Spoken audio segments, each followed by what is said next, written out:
U nás vo Vyšných Hágoch v Národnom ústave tuberkulózy, pľúcnych chorôb a hrudníkovej chirurgie sa stretávame s pacientami s rakovinou pľúc vlastne každý deň. Je mi ozaj veľmi ľúto, že musím oznámiť na ambulancii tiež pomerne často novú diagnózu rakovina pľúc. Prichádzajú pacienti, ktorí sú aj mladší, sú to prevažne fajčiari, ale sú to aj nefajčiari. A je to veľmi problematické, keď ten pacient prichádza žiaľ už neskoro.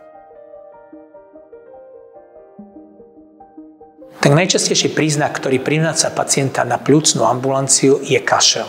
Každý kašel, ktorý trvá dlhšie ako 3 až 4 týždne, mal by byť vyšetrený lekárom špecialistom.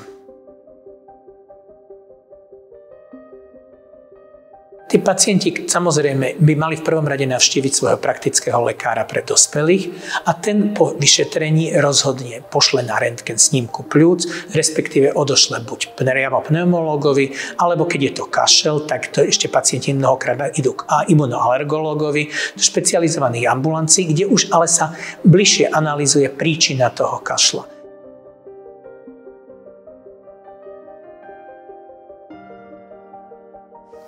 Ten prvotný príznak kašel mnohokrát pacienti pripisujú. Som fajčiar, je to normálne, fajčiarsky kašel a v podstate nevenujú tomu pozornosť. Aj keď sa zmení charakter kašla, zmení sa množstvo a až mnohokrát, až práve keď sa objavia prvé príznaky ako bolesť, tlak na hrudníku, respektíve iné zmeny, tak až vtedy idú k lekárovi a to už je veľmi neskoro.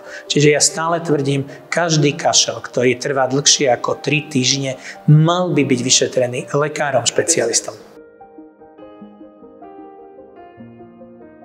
Ak je rakovina pľúc zachytená v tých včasných štádiách, je úspešná operačná liečba. Títo pacienti majú veľkú šancu na prežitie, dlhodobé prežívanie a máme pacientov, z vlastnej praxe môžem povedať, že mám pacientov, ktorí mi prežívajú už viac ako 25 rokov.